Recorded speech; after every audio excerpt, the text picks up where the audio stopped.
I want to talk in tonight's open about the Masters of the Universe, but not the Masters of the Universe that we normally talk about, meaning, of course, the cabal of big tech oligarchs who spend their days trying to rid the world of free speech when they're not busy lying to Congress.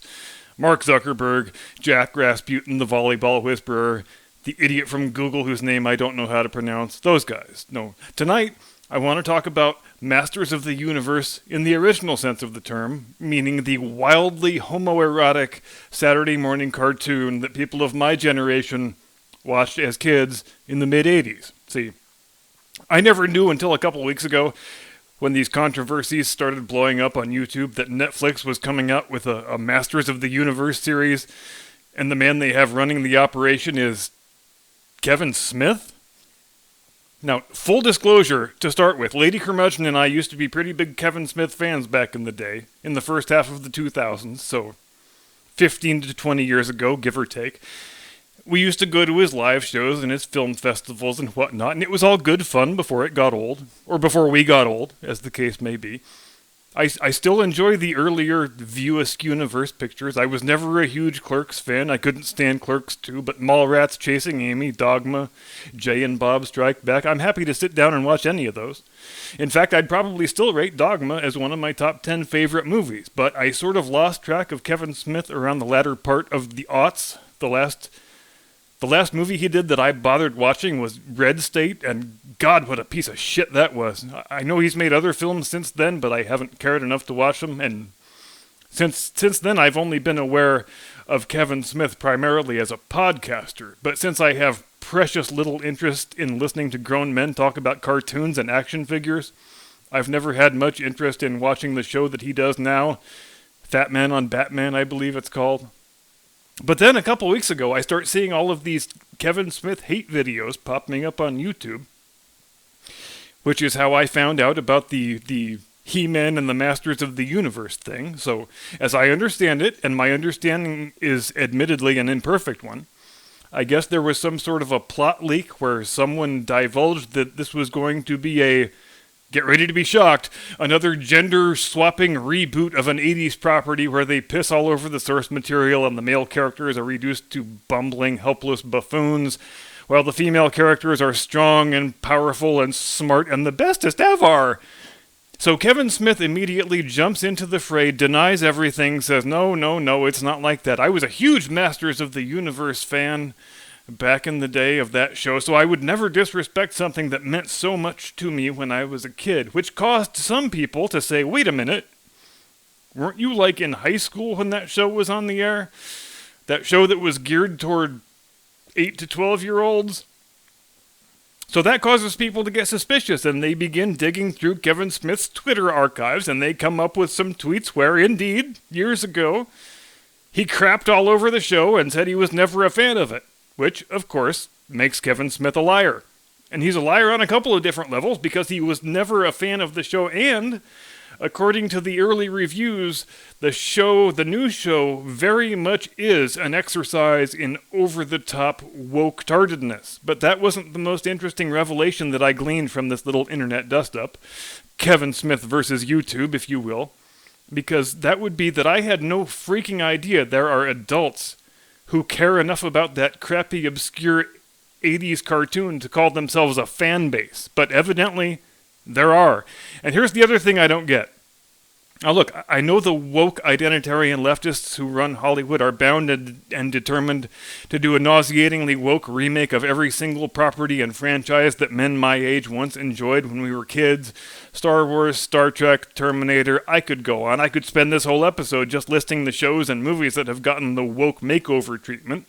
But here's the thing. The original Masters of the Universe He-Man show was probably the most overtly homoerotic children's program that's ever been popular on television. When my friends and I used to watch that show, it wasn't because we actually liked it or took it seriously. It's because we wanted to laugh at how incredibly gay it was. And yeah, I know the 80s were a simpler time in many ways, but come on, man. I was not born yesterday. Even as an 11 or 12-year-old, I knew enough to tell when I was being slapped across the face with the gigantic throbbing cock of homoeroticism. So if you remake He-Man and the Masters of the Universe to comport with 21st century woke sensibilities, Isn't that rather a self-defeating exercise? Because aren't you shitting all over a product that was decades ahead of its time in its inclusiveness and diversity and its forward-thinking depiction of loving homosexual relationships between male coworkers? But I guess nobody gave it that much thought because it sounds like they gave it the standard paint-by-numbers woke makeover that every other property from that era has received.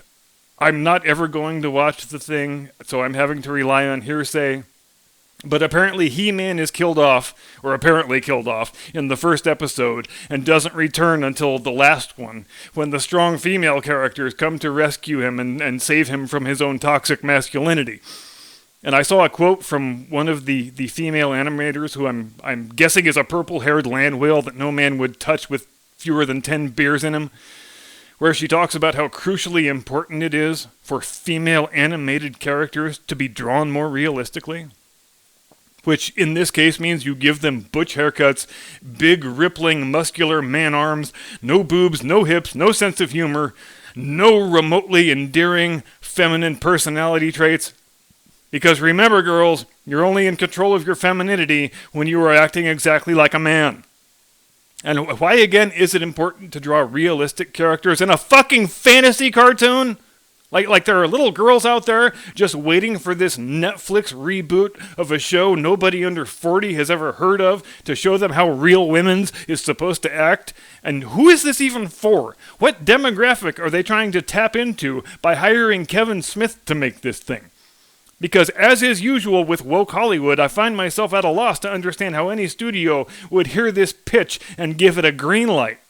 Sure, wow, a reimagining of an animated homoerotic satire from the mid-'80s, directed by the guy who wrote an entire movie around a joke about a chick giving 37 blowjobs? You think 20 million would be enough? And also, I am so very confused about this new paradigm of female attractiveness that we are all supposed to abide by now. So as I understand it, when beautiful, attractive women take their clothes off, or are drawn to look like women in an animated production, that is evil and exploitative and cannot be tolerated. But when fat, ugly, unattractive women take their clothes off, that is beautiful and empowering, and we need lots more of it. Which, of course, I guess is how we arrive in a world where a 36-year-old angry, purple-haired, flat-chested, no-hipped lesbian soccer player secures herself an 8-figure deal to be the top lingerie model for Victoria's Secret. And now, Jim Eagle is going to play the music while I go vomit in the corner over there, and I promise that's the only segment I will do this year about fucking cartoons.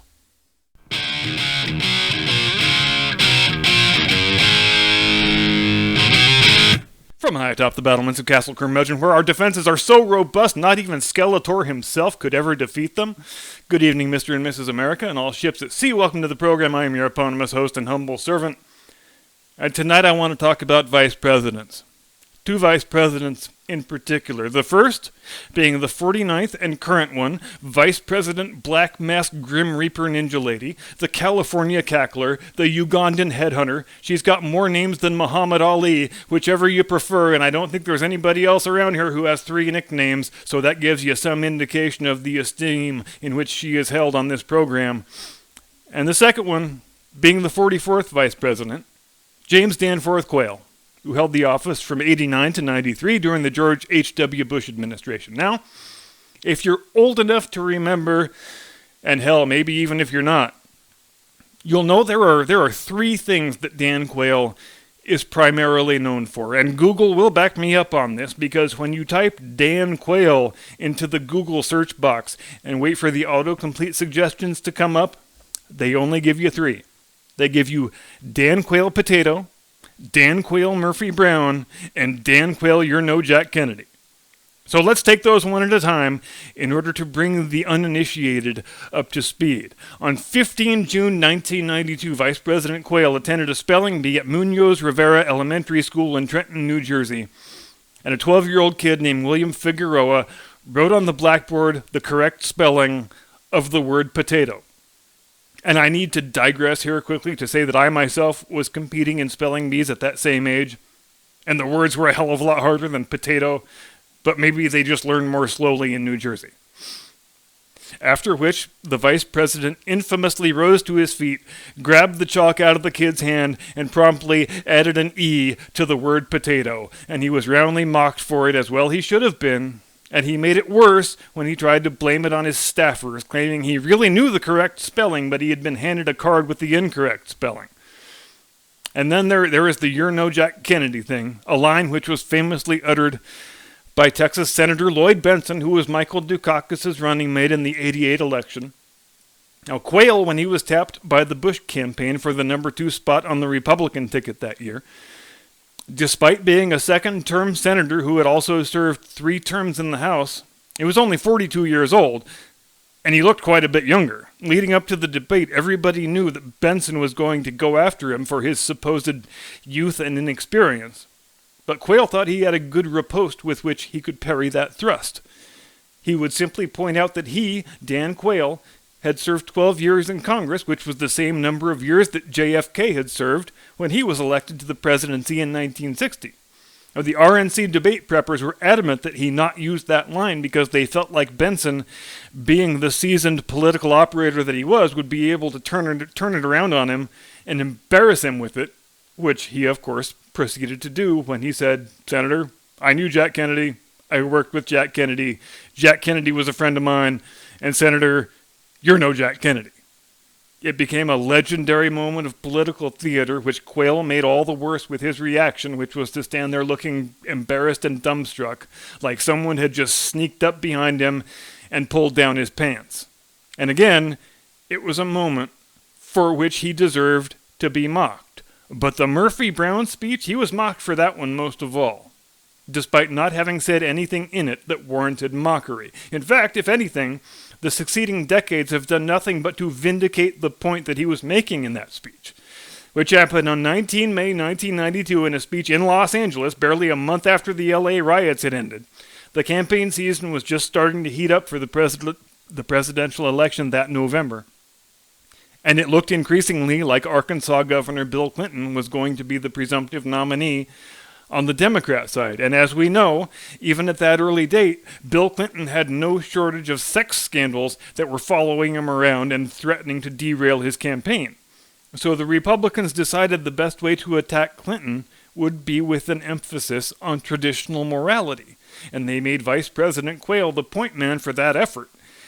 And the first speech that he gave came to be known as the Murphy Brown speech, and it was the first salvo in that effort. The overarching point of the speech was as correct 29 years ago as it is today. If marriage doesn't matter, if 60 or 70% of inner city kids are born and raised in single-parent households with no father present, you are going to have a problem with violent criminality. And with the embers of the LA riots still smoldering, there couldn't have been a better time or place in which to make that particular point. Murphy Brown, for those who are not old enough to remember, was, I think, one of the top 3 sitcoms on TV at that time, starring Candice Bergen as a TV news reporter who decides to have a child out of wedlock and proudly describes it as a lifestyle choice. And yes, I realize it seems rather quaint that something like that could be the subject of controversy, but it was. And Quayle used it as an example, steeped in the cultural zeitgeist of that moment, that reinforced the point he was attempting to make, that a child having only one parent is not necessarily something that we ought to be celebrating, because children tend to have drastically better life outcomes, and it was true then just as much as it is today, when they are raised in a home with a mother and a father who are married to one another. So when we have the most popular female character on TV actively choosing to bear and raise a child with no father and no father figure of which to speak, we really ought to think twice as a society before we start venerating such things as outstanding examples of independent womanhood. Because I don't need no man. And starting on the very next day after the speech and continuing for months afterward, the mainstream media mocked the vice president mercilessly for making those suggestions, and more mercilessly than they had mocked him for misspelling potato, more mercilessly than they had mocked him for the "You're no Jack Kennedy" incident, more mercilessly than they had mocked him for any of his assorted malapropisms, of which there were many, some of which have become legendary in their own right. And here's a quick selection. Quote, I have made good judgments in the past. I have made good judgments in the future. Quote, I believe we are on an irreversible trend toward more freedom and democracy, but that could change. Quote, what a waste it is to lose one's mind, or not to have had a mind. It's very wasteful. That is to say, Dan Quayle was not at his best when he was speaking extemporaneously, and he would sometimes mangle beyond recognition the thing he was trying to say, which of course makes him no different from Joe Biden, who has a 50-year track record of saying things that are far worse, far more worthy of derision and mockery than anything Dan Quayle said during his 4 years as vice president. But when Biden does it, everybody in the media just smiles and chuckles and says, oh, isn't he so cute? That's just Joe being Joe. When Quayle did it, or when Sarah Palin did it, then those same people, those same objective journalists, they smell blood in the water and use it to destroy them. So let's not pretend that fake news and in-the-tank media bias for the Democrats is some sort of recent development of the past 5 years, because it is not. It just became easier to see when Trump made them all drop the pretense of professional decorum and lose their minds completely. But when you wipe those 3 or 4 things off the score sheet, was Dan Quayle's performance as vice president really all that bad? Compared to Joe Biden, who spent his 8 years in that office using emerging democracies in Eastern Europe as cash machines for the Biden family, compared to Kamala Harris, who seems to do just whatever she feels like on any given day and basically tells her boss to fuck off when she's given an assignment that she doesn't want. If we are doing an apples-to-apples comparison, she's already racked up enough gaps and malapropisms to make Dan Quayle blush. And he never started cackling like the Wicked Witch of the West when he was asked a tough question, which for her, of course, is standard operating procedure. Dan Quayle served honorably for 6 years in the Indiana National Guard. In his whole political career, there was never the slightest hint of personal or professional impropriety. No one has ever accused Dan Quayle of being anything other than a good, honest, decent man who is a good husband to his wife and a good father to his children. Which reminds me of another vice president from Indiana.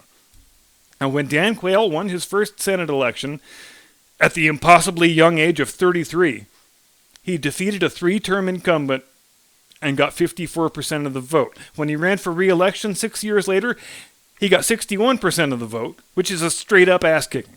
So irrespective of what the national fake news media thought, the people of Indiana, his constituents, the people who really matter, they thought he was an outstanding senator, and they were very sorry to lose him when he agreed to take the number 2 spot on the Bush ticket, just as they were sorry to lose Mike Pence as governor 28 years later when he became Trump's running mate.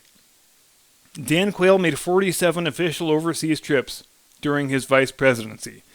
Kamala Harris is still sitting on 0. Dan Quayle was the head of the Council on Competitiveness and the first chairman of the National Space Council, in both of which capacities he helped to formulate long-term big-picture policy aims that were subsequently adopted by the Clinton administration and continued through the Bush 43 administration.